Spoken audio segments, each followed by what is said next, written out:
I, 28F, have always had a complicated relationship with my parents, especially when it came to their expectations for my life.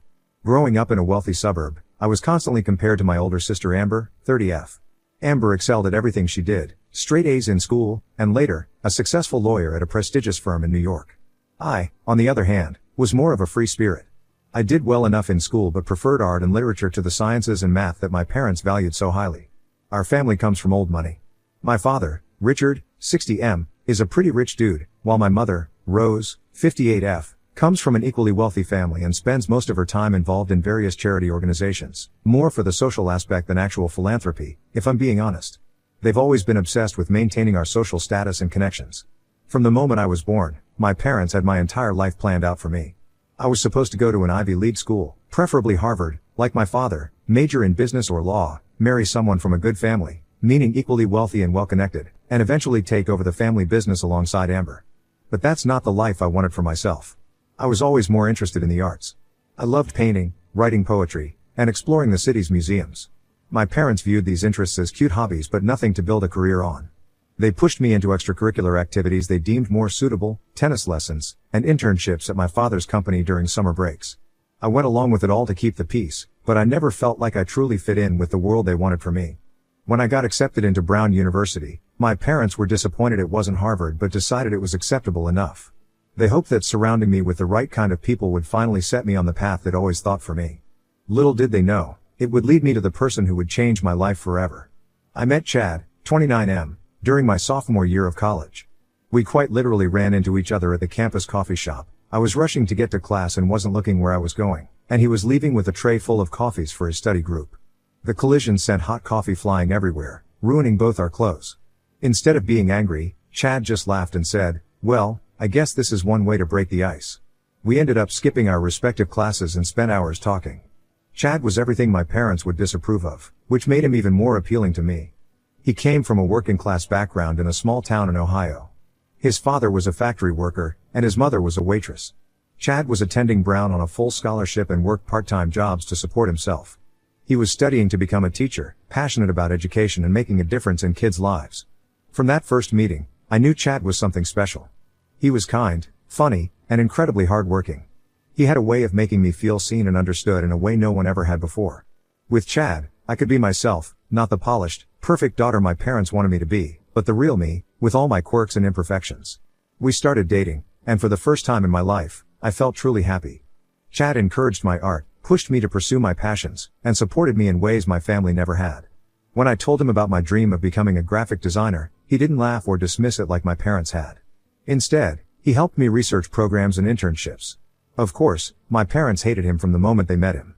It was during Parents' Weekend in our junior year. I had been putting off introducing them, knowing it wouldn't go well, but I couldn't avoid it any longer. The meeting was a disaster from the start. My parents couldn't see past Chad's background. To them, he was just some poor boy trying to climb the social ladder by dating me.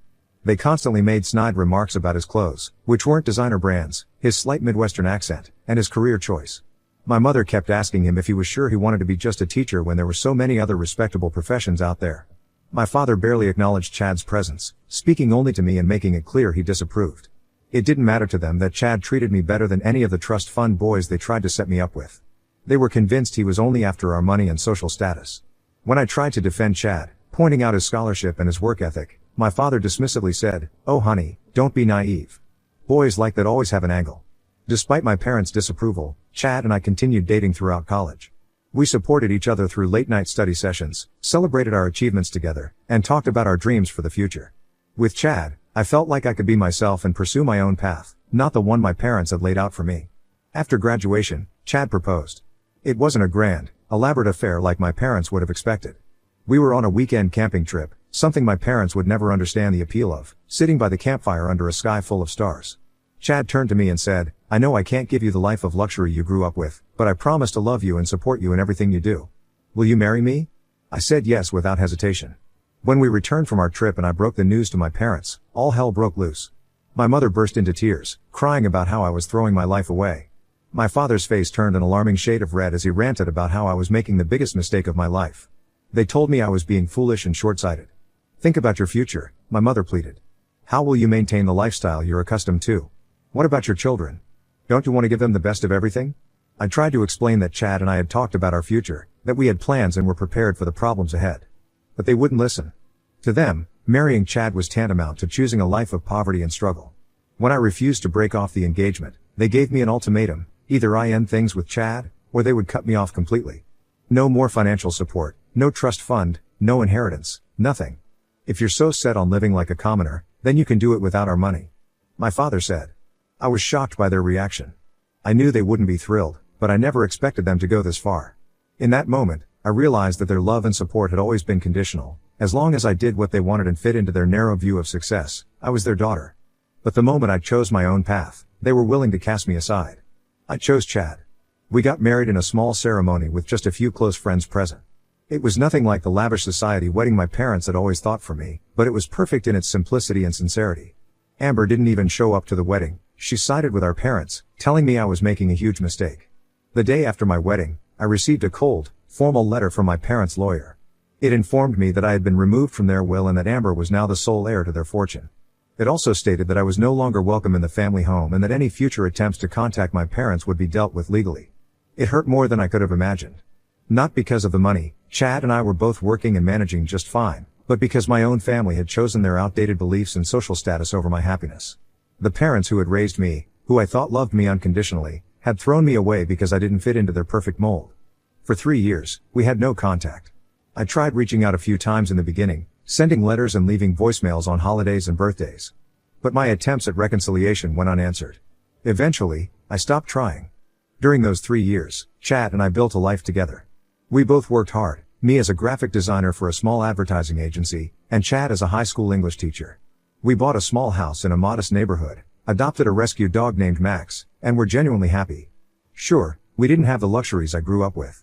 We couldn't afford fancy vacations or designer clothes, and we had to budget carefully to make ends meet. But we had love and respect for each other, which was worth more than any amount of money. For the first time in my life, I felt like I was living authentically, pursuing my own dreams instead of someone else's expectations. 3 years after our wedding, I found out I was pregnant. Chad and I were over the moon. We hadn't been actively trying, but we both wanted kids and were excited to start this new chapter in our lives. We decided to wait until after the first trimester to start telling people, just to be safe. About a week after we started sharing the news with our friends, I received a text message from Amber. It was the first time I'd heard from her in 3 years. The message was short and to the point: Mom and Dad heard about the baby. They want to talk. Call them. I was shocked. How did they even find out?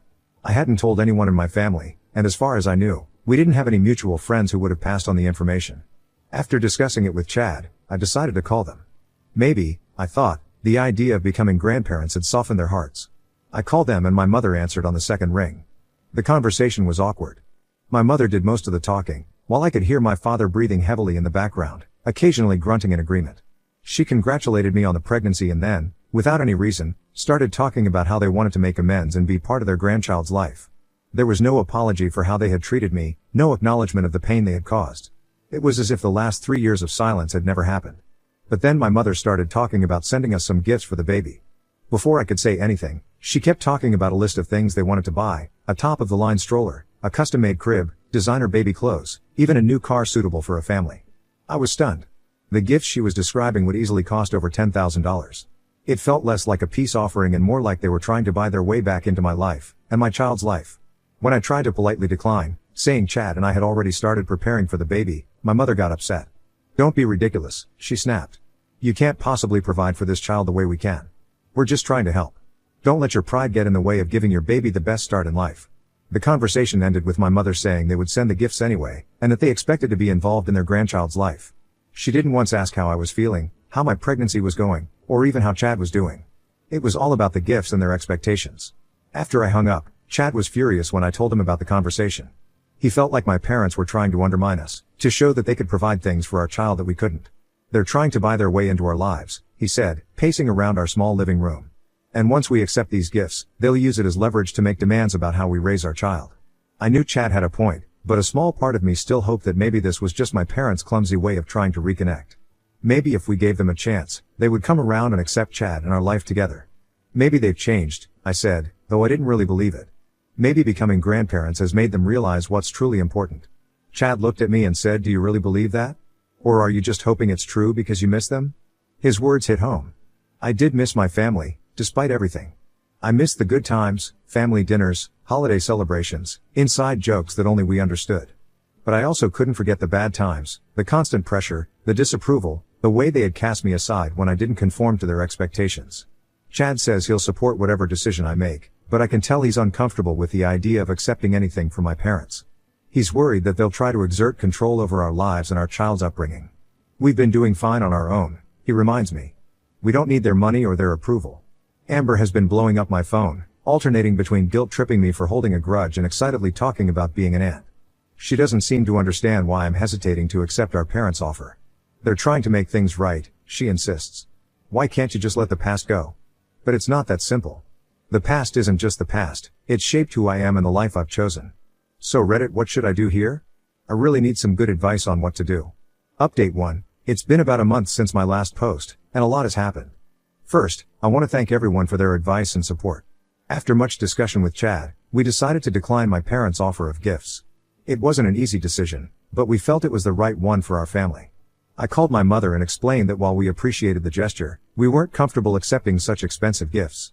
I tried to keep the conversation civil and suggested that if they wanted to be part of our child's life, we could start with smaller steps, maybe a dinner together to talk things through. My mother didn't take it well. She accused me of being ungrateful and stubborn, saying I was depriving my child of opportunities out of spite. You're making a huge mistake, she said.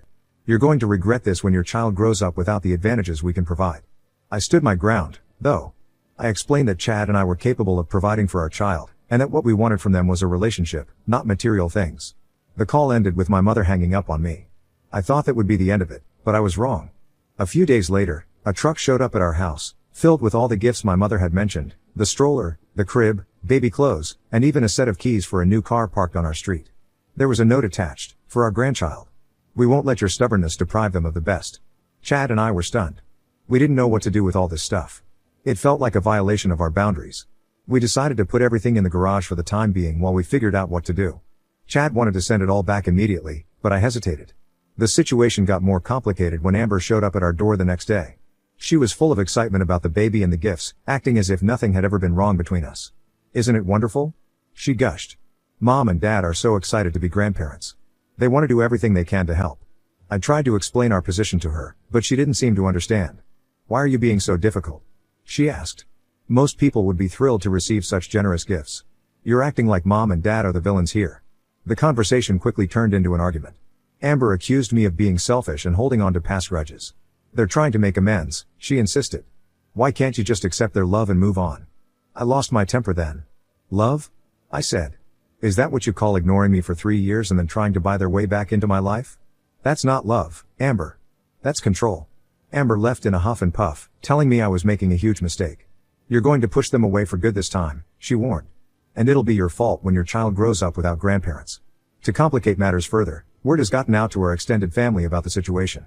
I've been receiving calls and messages from aunts, uncles, and cousins, all urging me to reconcile with my parents.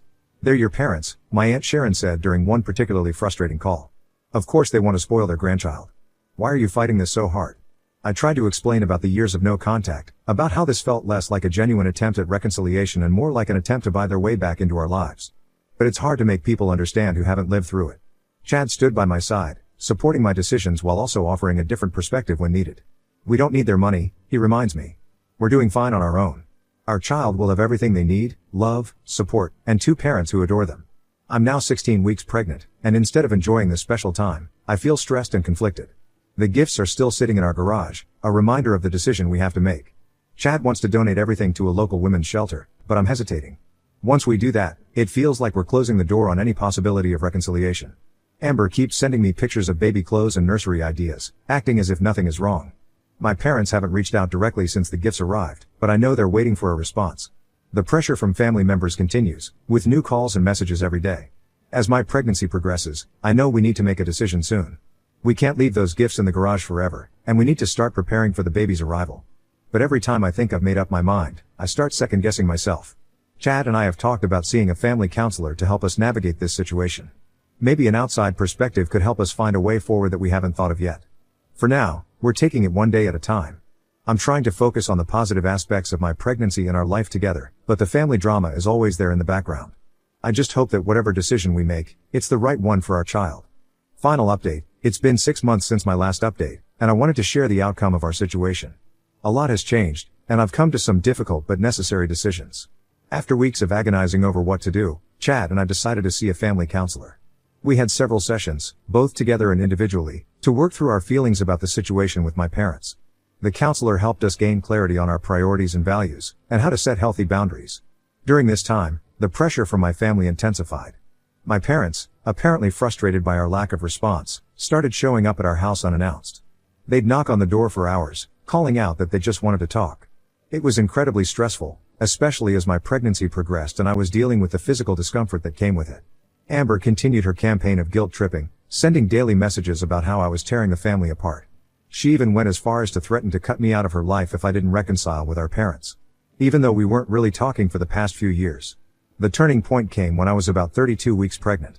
My parents showed up at my workplace, causing a scene in the lobby. They were demanding to see me, saying they had a right to be involved in their grandchild's life.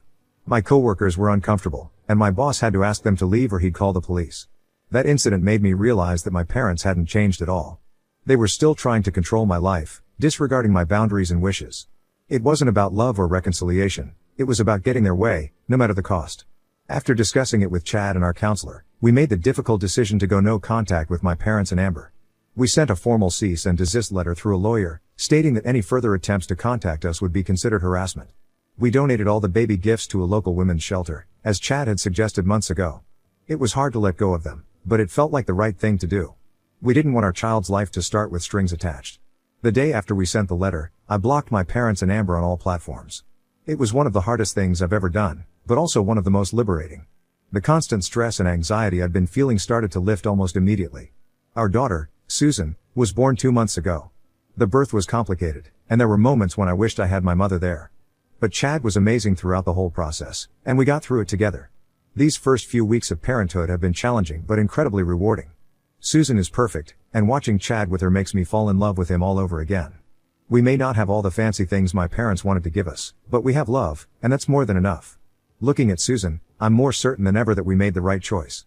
I want her to grow up in a home filled with love and respect, not constant judgment and attempts at control. I want her to know that her worth isn't tied to money or status, but to who she is as a person. Yes, she won't have the materialistic advantages my parents could have provided. But she'll have parents who love her unconditionally, who support her dreams whatever they may be. She'll grow up knowing that it's okay to set boundaries, to stand up for herself, and to choose her own path in life. This journey has been difficult, but I don't regret our decision. We're moving forward, focusing on our little family and the bright future ahead of us. Thank you to everyone who has supported us through this journey. Your advice and kind words have meant more than you know. Here's to new beginnings and choosing happiness, even when it's the harder path.